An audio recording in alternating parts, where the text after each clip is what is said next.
So I am, as Zhao Li said, I wear a few hats. I'm a professor of ethics, technology, and society at Queen Mary University of London.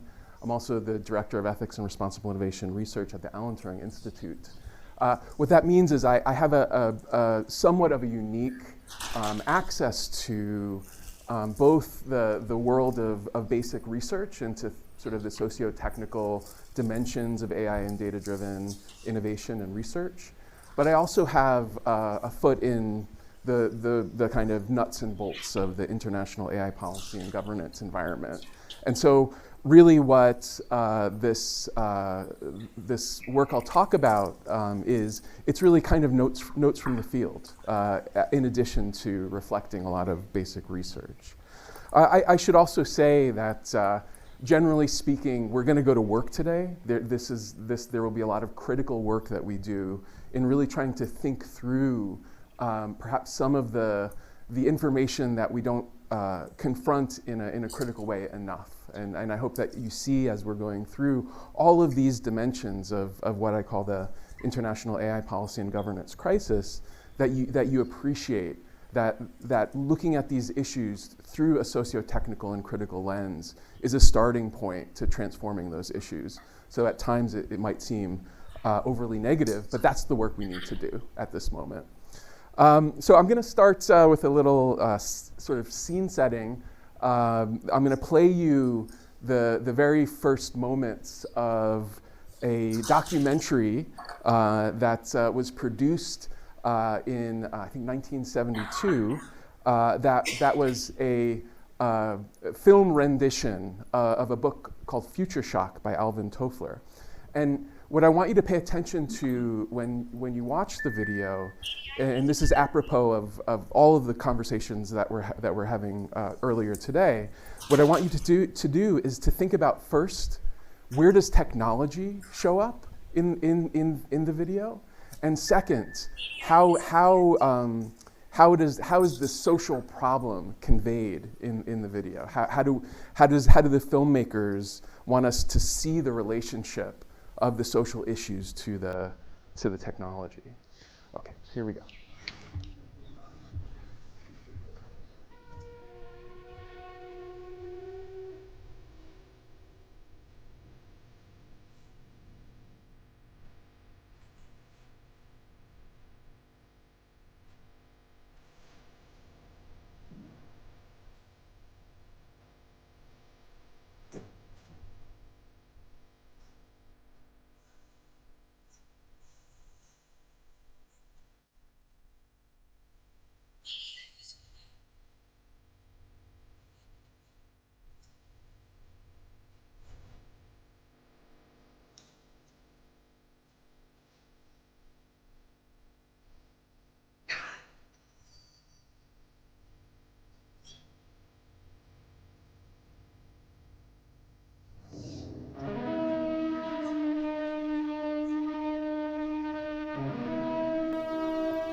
Future shock is a sickness which comes from too much change in too short a time. It's the feeling that nothing is permanent anymore. It's the reaction to changes that happen so fast that we can't absorb them. It's the premature arrival of the future. Okay, so just over a half century ago, Alvin Toffler coined this term future shock to capture the widespread societal dislocation that had been affected by the rapid advent of the digital revolution.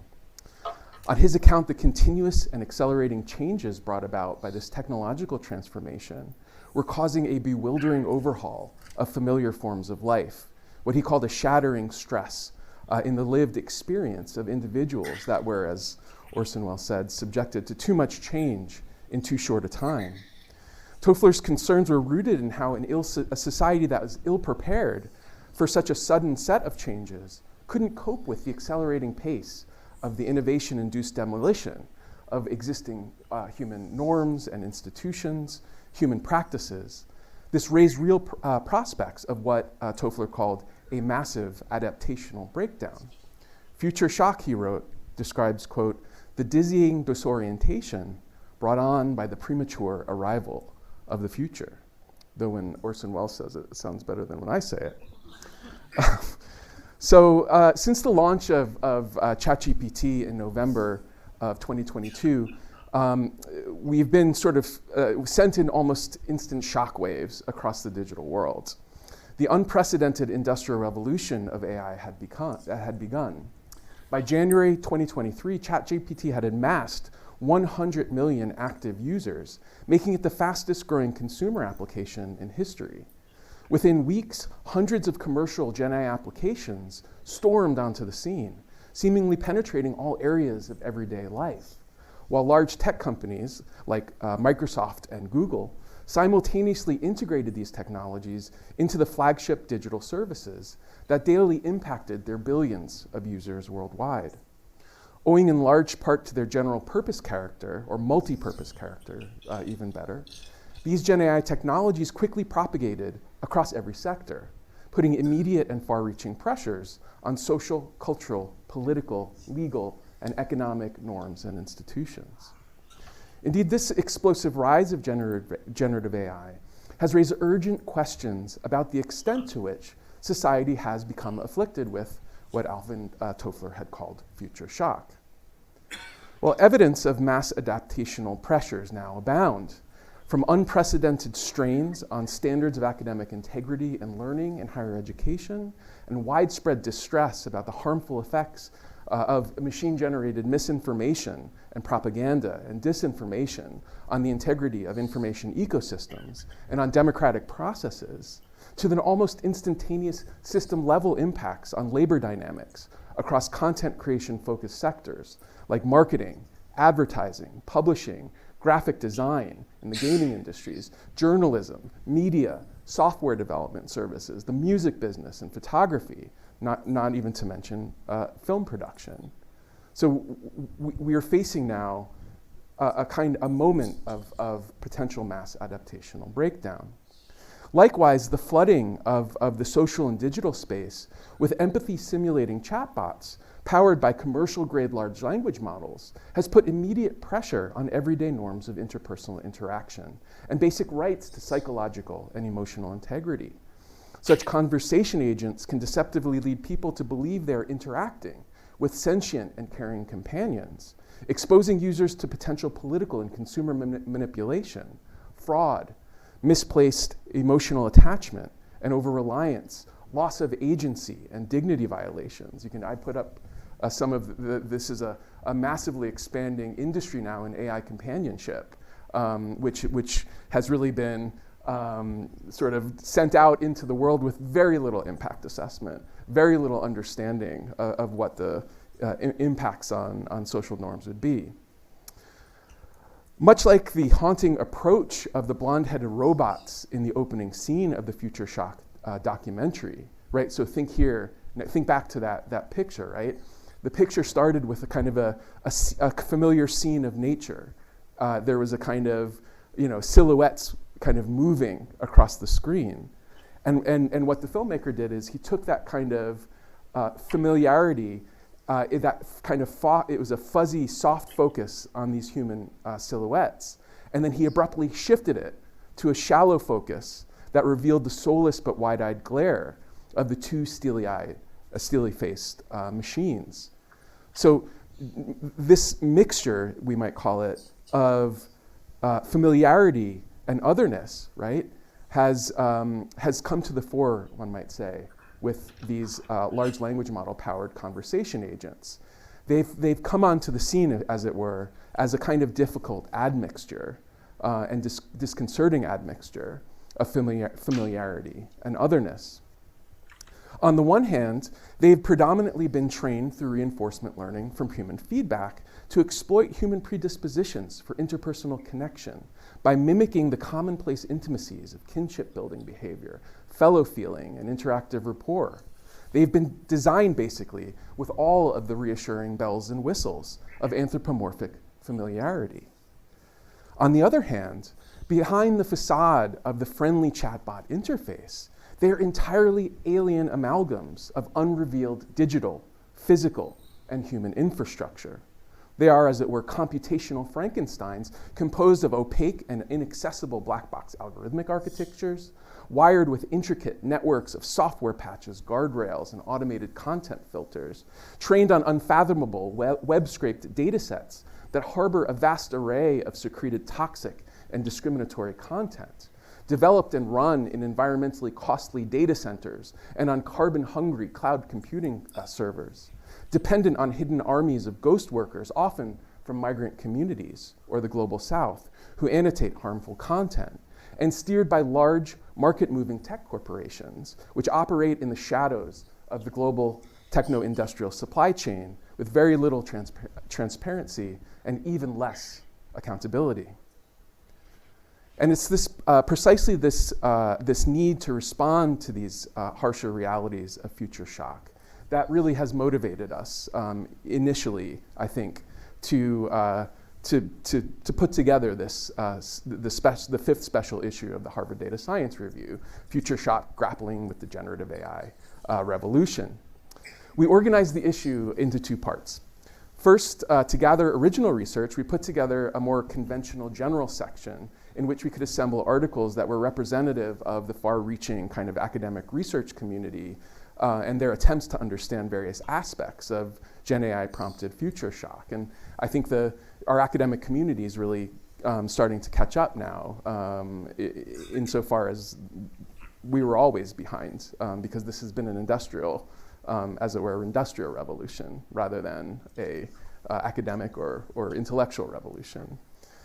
Second, to provide a dynamic space for discussion and debate on the policy and governance challenges surrounding the design, development, and use of GenAI technologies, we put together a policy forum. As we initially contemplated how we could provide readers with some immediate big picture insights into these challenges, we came up with the idea of publishing such a policy forum to create kind of a living snapshot of the salient policy discussions that have been happening at this particular inflection point in the history of technology. The forum, I would highly recommend it because it has these kind of short, kind of op-ed style position and policy analyses that are coming from leading thinkers from all over, from public sector and civil society organizations and from academia around the world. And the initial launch of the Future Shock Policy Forum, it features over a dozen pieces that examine a different aspect of what I was just talking about as the kind of mass adaptational challenges that are putting immense pressure on existing institutions, policy norms, regulatory regimes, and governance practices.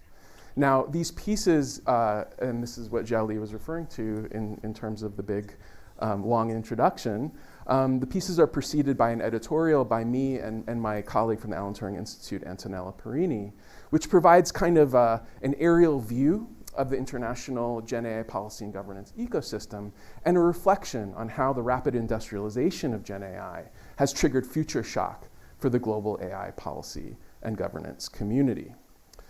Now, in the remainder of my talk today, I want to take you on something of a whistle-stop tour of the introduction. Okay, this is where we're going to go to work.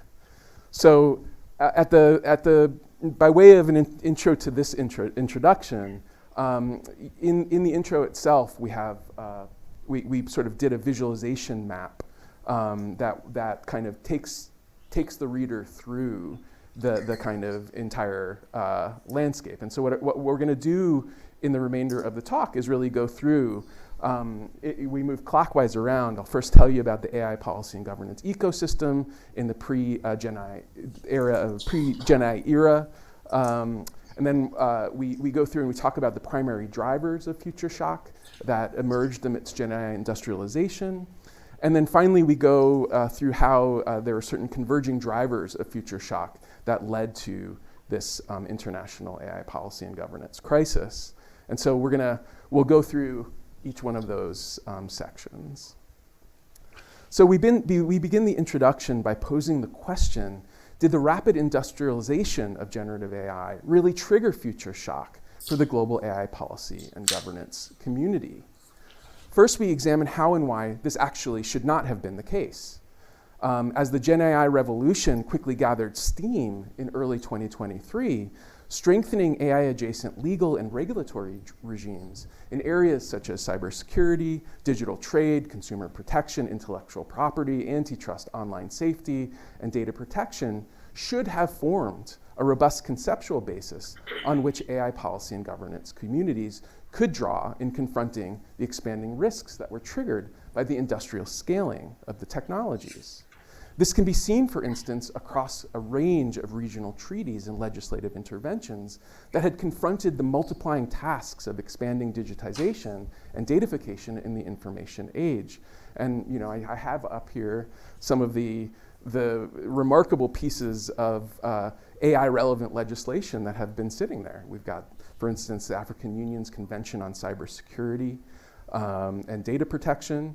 We have the Council of Europe's conventions on cybercrime and data protection, among all of the other amazing elements of data protection law across the world. Notably, there's the absence of the US in that list of data protection countries.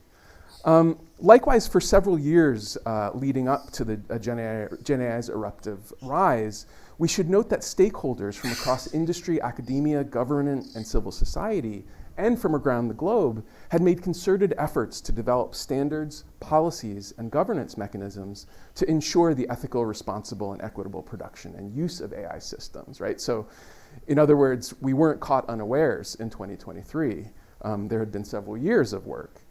As can be seen on this slide, there are myriad AI policy and governance initiatives in the UK, in the United States, in the EU, well evidence the development of what's been called kind of converging values, norms, and governance protocols for responsible and trustworthy AI years before GenAI burst onto the scene. And you can just see, everything from the UK's House of Lords Select Committee Inquiry on AI, which happened in 2017, to the really early OMB, the heads of executive departments document that the US put out in 2020, straight through to all of the various activity that went into preparing the EU to actually debate and then ultimately write the EU AI Act, so which actually started in the initial formation of the group that set the conversation was 2019. So we see that there were many years of work before GenAI ever showed up. Though these initiatives are often put center stage in AI policy discussions, they were also not alone. Beyond the Western industrialized regions of the world, which have been spotlighted, often over-spotlighted, parallel AI policy and governance activity occurred in many other parts of the world. In Africa, for example, the African Union formed a task force in 2019 as part of its digital transformation strategy, directing member states to establish a working group on AI to study the creation of a common African stance on AI, the development of an Africa-wide capacity building framework, and the establishment of an AI think tank to assess and recommend projects to collaborate on in line with its agenda called The Africa We Want, and also the UN Sustainable Development Goals. That led to downstream national initiatives across Africa, national AI strategies that were aligned to responsible and equitable innovation, and largely in North Africa, and in Southern Africa, countries like Zambia, Malawi, South Africa, Zimbabwe, Namibia, have also advanced policies that UNESCO has worked with them to build into what would ultimately become UNESCO's recommendation on AI ethics. Significant policy and governance activity also occurred in China in the run-up to the GenAI boom. In 2019, the Chinese Ministry of Science and Technology published the New Generation AI Principles, comprised of 8 guiding objectives: harmony and friendliness, respect for privacy, fairness and justice, inclusion and sharing, shared responsibility, safety and controllability, agile governance, and openness and collaboration. And it wasn't just the ethics principles. Alongside these, the kind of normative goals, they set in place soft law measures, such as a complementary ethical code of conduct and a standard produced by Chinese cybersecurity standards agency. And ultimately, all of that work was then codified in two major AI laws and regulations. One called the Provisions on the Management of Algorithmic Recommendation Systems, and even more relevant in advance of the GenAI revolution, the Provisions on the Administration of Deep Synthesis Internet Information Services. In Latin America as well, country-specific policy initiatives from 2018 to 2022 established the importance of ensuring ethical and responsible and equitable AI, as you can see from the right side of the screen. Now, we have to return to our map, though, because as we then show in the introduction, despite these ostensibly supportive activities and background conditions, several primary drivers of future shock converged to produce what we call an international AI policy and governance crisis in the wake of the dawning of the GenAI era. Such a crisis, we argue, was marked by the disconnect between the strengthening thrusts of public concerns about the hazards posed by this hasty industrial scaling of GenAI and the absence of effective regulatory mechanisms and needed policy interventions to address such hazards. In painting a broad-stroked picture of this crisis, we underscore two sets of contributing factors. First, there have been factors that have demonstrated the absence of vital aspects of AI policy and governance capability and execution, and thus the absence of key preconditions for readiness and resilience in managing the technological transformation affected by the rise of these technologies. These include prevalent enforcement gaps in existing digital and data-related laws. So in enforcing the statutes I just showed before, a lack of AI regulatory capacity, democratic deficits in the production of standards for trustworthy AI, and widespread evasionary tactics of ethics washing and state-enabled deregulation. So to zoom in here a bit more, to give you a little bit more detail on what these dynamics were all about, first, significant gaps have arisen over the past several years in the enforcement, as I said, of these existing digital and data-related legal and regulatory regimes. These gaps, combined with deficits in the capacities of regulators to develop the skills and know-how needed to competently confront the novel governance challenges presented by the rapid deployment of large-scale AI technologies, have created conditions of regulatory inaction and ineptitude.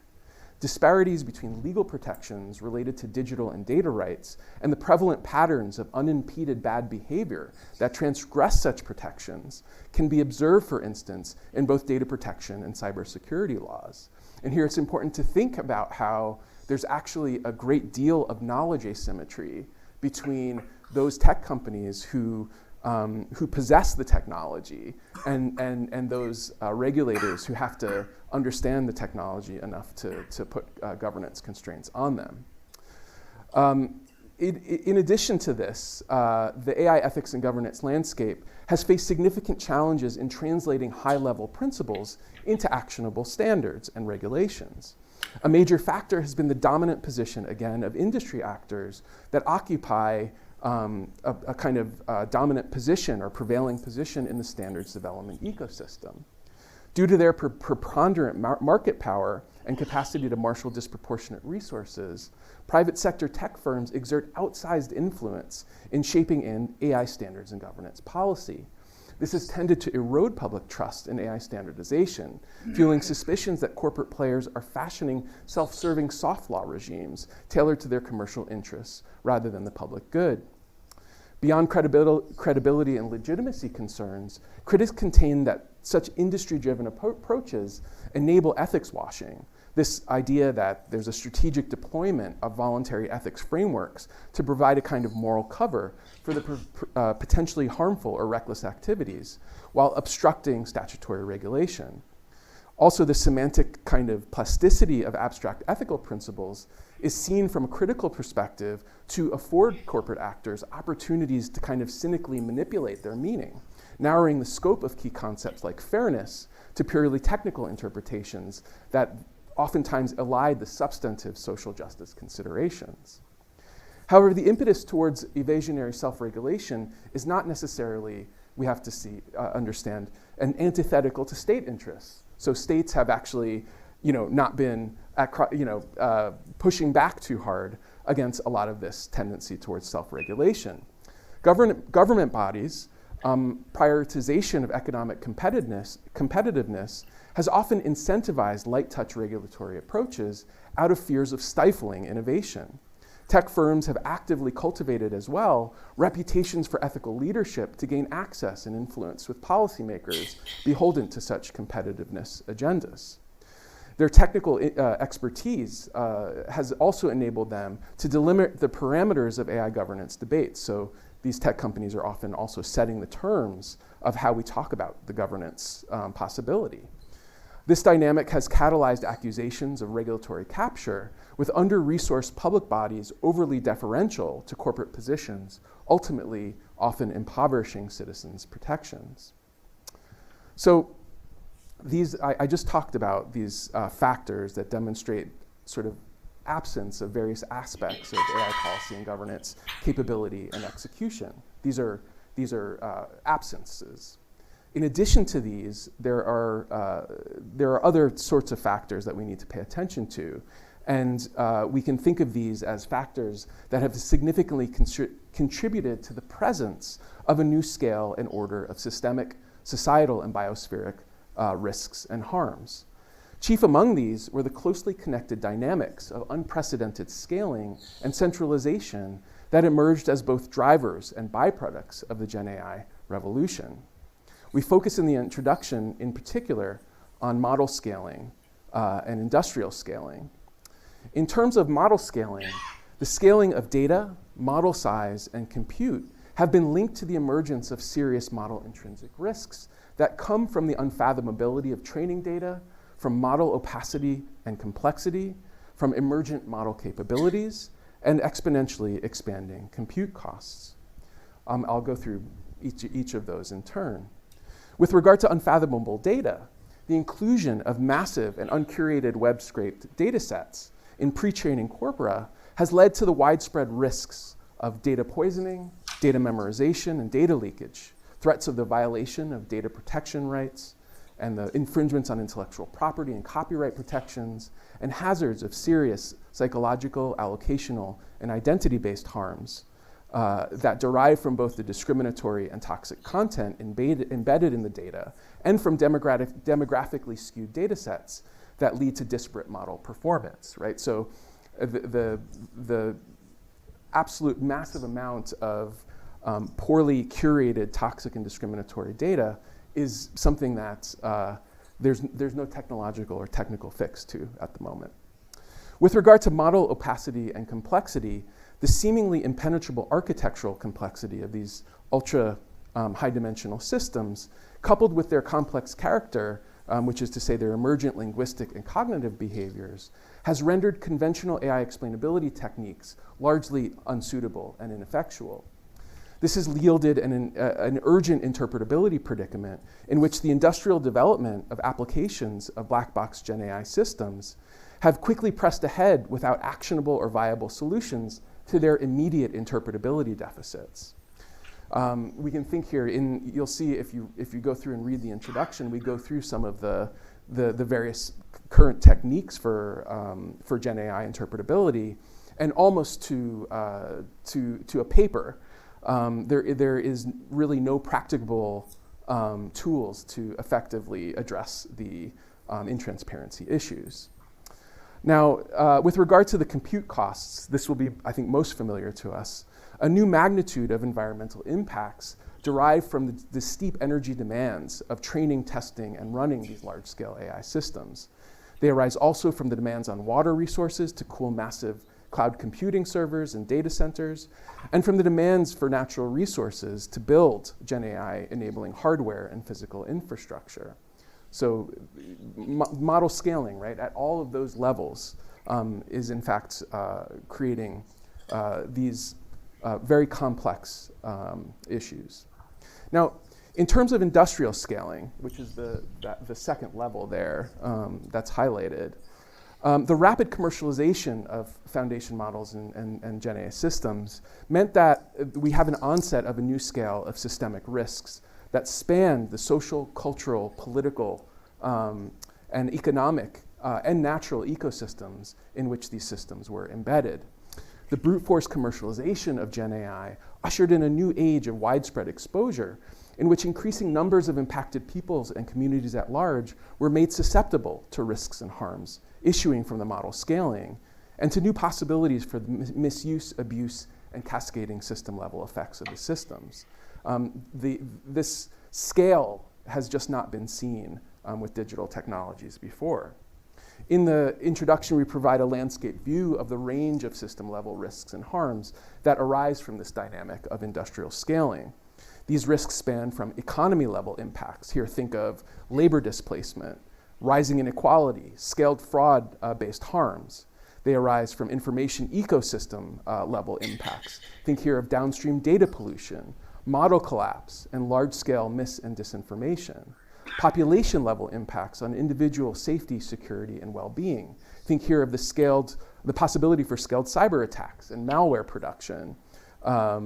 The possibility for threats of biochemical, biological, chemical, and nuclear terrorism, and poorly designed or out-of-control systems.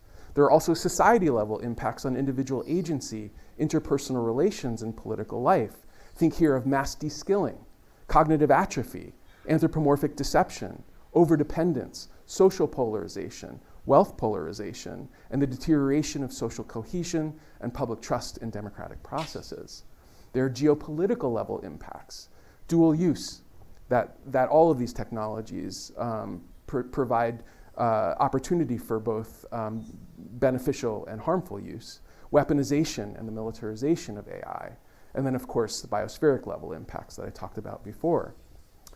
So alongside these aspects of model scaling and industrial scaling, patterns of economic and geopolitical centralization and model consolidation only further intensified conditions of future shock. This is the final layer there.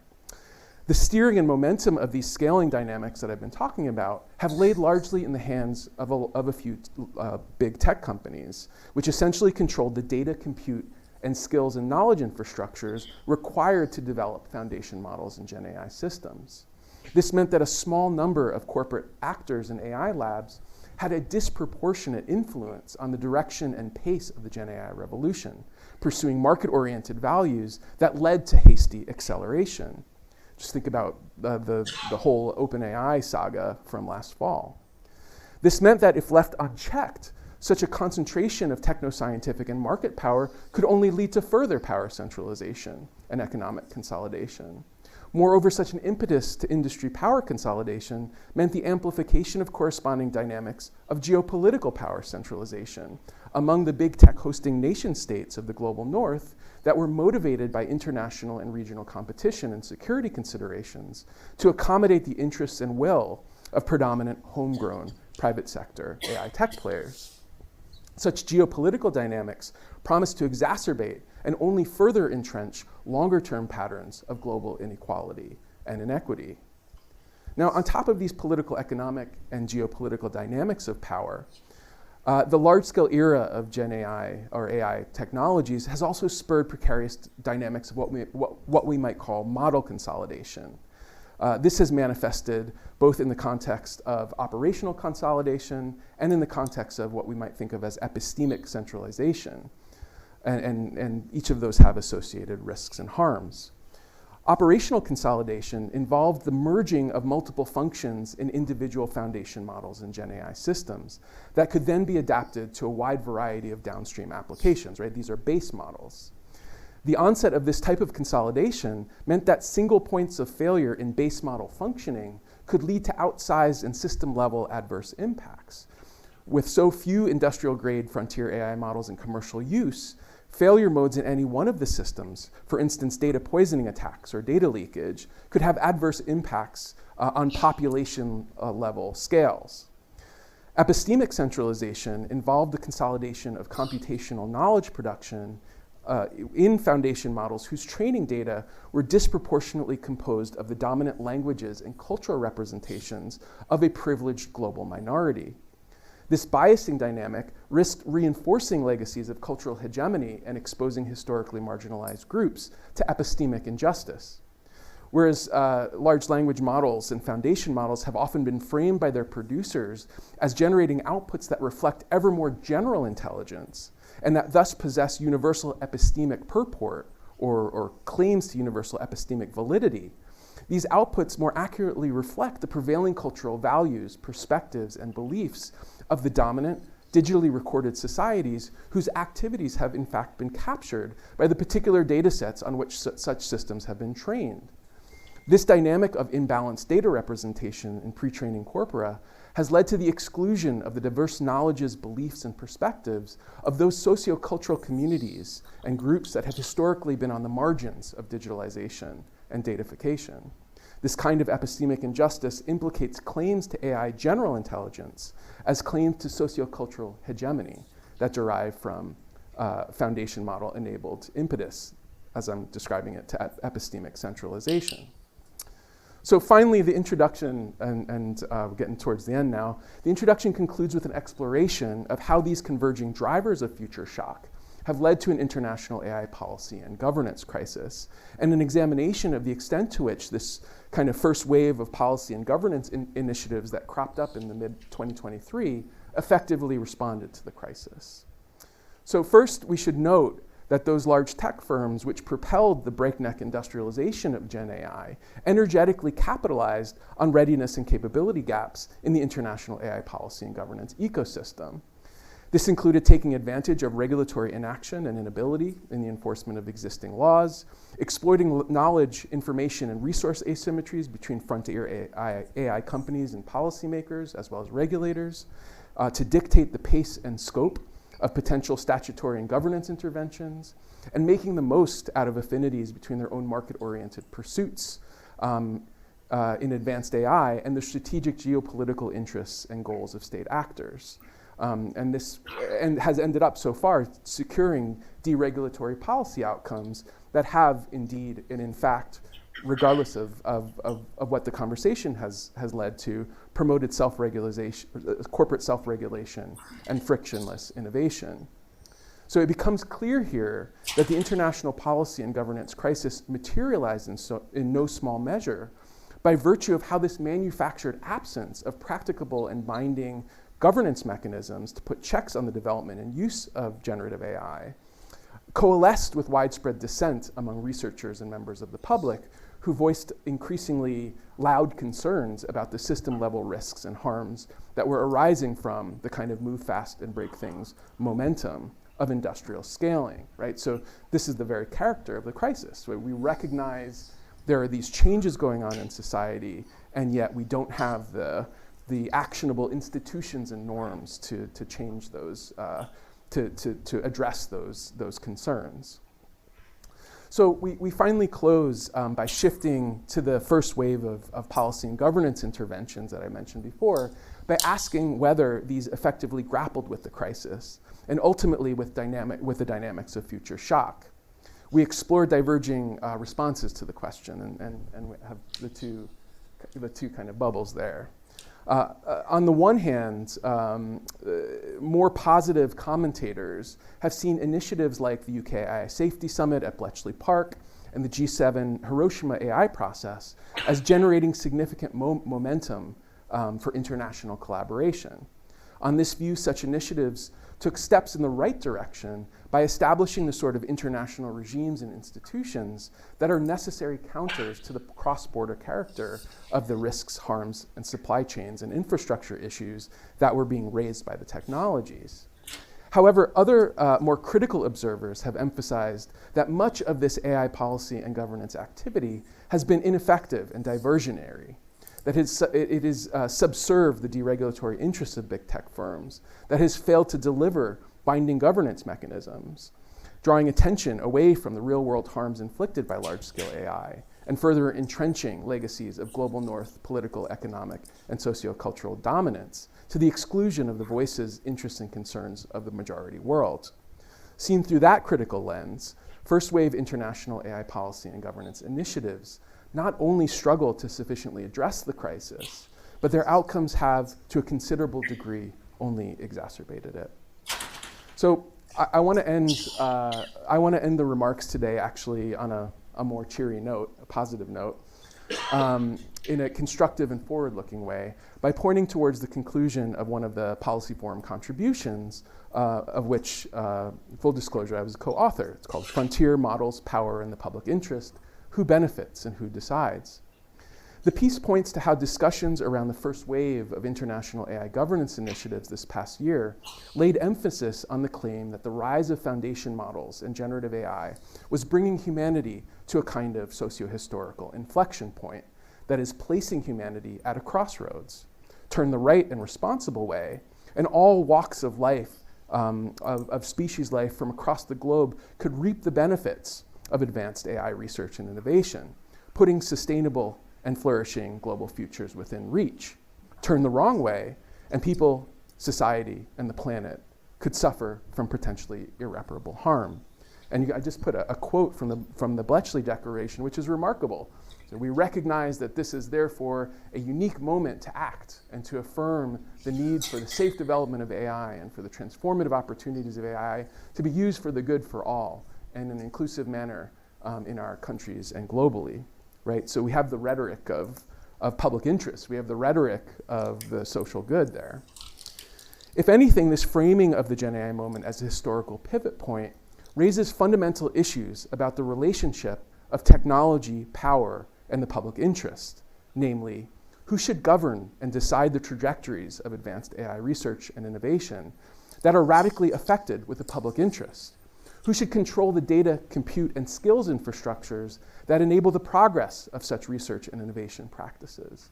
And who should benefit, and how should the benefits and risks that derive from the corresponding technoscientific activities be distributed?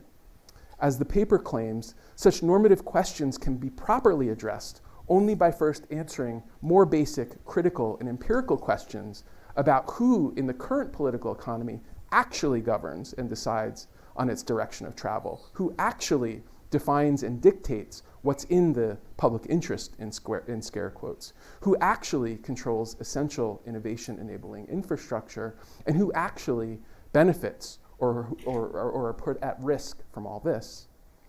If there is one lesson to take away from the failures of the Bletchley Summit and related AI international governance, policy and governance initiatives, it is that despite the inflationary rhetoric of historical transformation around which this policy activity was framed, a set of voluntary high-level commitments to pre-deployment model evaluation, non-binding codes of conduct, the formation of light-touch national AI safety institutes, and agreements to talk more are sorely lacking as coherent and satisfactory responses to the grave issues that humanity now faces.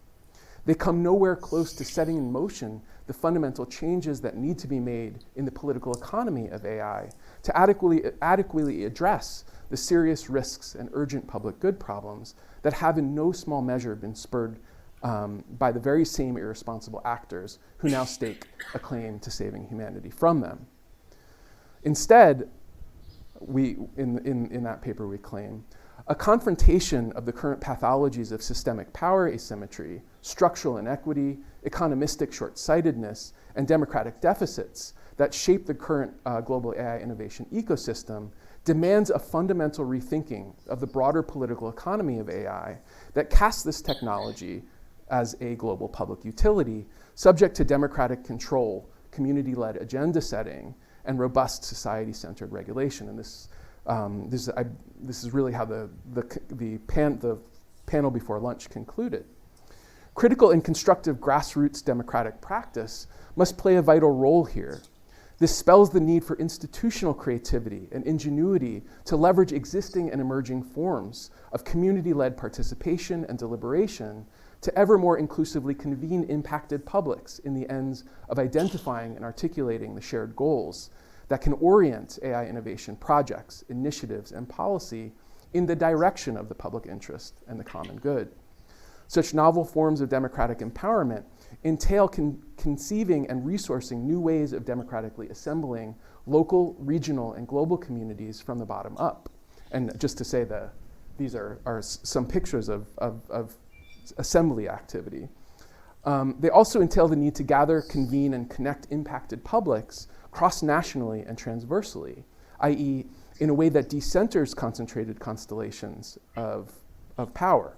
So to build and strengthen a global public sphere that is a sufficient democratic match to global platform power and infrastructural preponderancy. So you talked about international governance and the need for policymaking, especially because that's not really standard yet. Do you think we'll ever reach a point where internationally we have like a same set of AI policy regulations or any expectations of international collaboration like that? I think we don't really have a choice but to aspire to that. I think that what will, reasonably, from my point of view, happen is there will be high-level procedures and requirements that are then operationalized in accordance with national law. Right now, when I'm wearing my policy and governance hat, I'm the specialist advisor to the Council of Europe, who's passing this international human rights, democracy, and the rule of law convention for AI. And what we're doing with that is we're constructing a set of procedures, for instance, to do human rights impact assessment that are then meant to be codified at the national level, right, through what we call a margin of appreciation. So allowing for each national body to figure out how to kind of apply their own version of, say, human rights law in the execution of the convention. So I think we've been moving towards a more universalistic perspective about AI governance and AI ethics. And also point you to UNESCO's AI ethics recommendation. I mentioned it, but that was 193 member states that agreed to a set of fundamental values, a set of practical principles, and a set of policy actions. And so we have seen, right, a movement towards more of a kind of universalistic perspective, but one that always, I think, respects the specific cultural and historical contexts of each of the member states or countries. Well, I had a question about this one specific challenge you'd identified, which was tech companies, take something like the principle of fairness. They need to operationalize it in some way so that there is there's something they can use to build the models. They clearly have a different set of considerations and stakeholders that they're responding to than, a set of philosophers who are thinking about fairness, who may themselves be disagreeing about the concept of fairness. Yeah. And I'm just curious, how do you see that bridge forming where meaningful recommendations can be made by people who are thinking about the substantive normative issues, but in a way that's actually operationalizable by the companies who have a different set of requirements and goals? Because it seems hard to, either it's a top-down regulatory structure, which seems really hard. It seems like another model is co-development of these principles where their stakes are taken seriously as a part of the strategy. And I'm just kind of curious if you've seen good examples of this, or how do you see that going? Yeah, I mean, I think that from a pragmatic point of view, what we need is democratic governance. So what we need is the engagement of impacted communities to help in the process of designing and developing the technologies to articulate acceptable visions of fairness and social justice, right? So we are, some would say we're in a post-metaphysical age, that we're in the age of pluralism, right? What that means is we need to be democratic all the way down and have those who are impacted by the technologies contribute to developing understandings for the companies of what they need to be thinking of when they set their fairness metrics or whatever it is. One of the recommendations that we've made now for years is that regardless of a chosen fairness metric in allocation of errors or allocation of outcomes, what companies should do is have a fairness position statement that articulates what their rationale was in establishing whatever fairness metric they chose, but also how they engaged with the communities impacted by the technologies to get their point of view on what a fair set of outcomes would be. So I think I would take a more procedural perspective on it.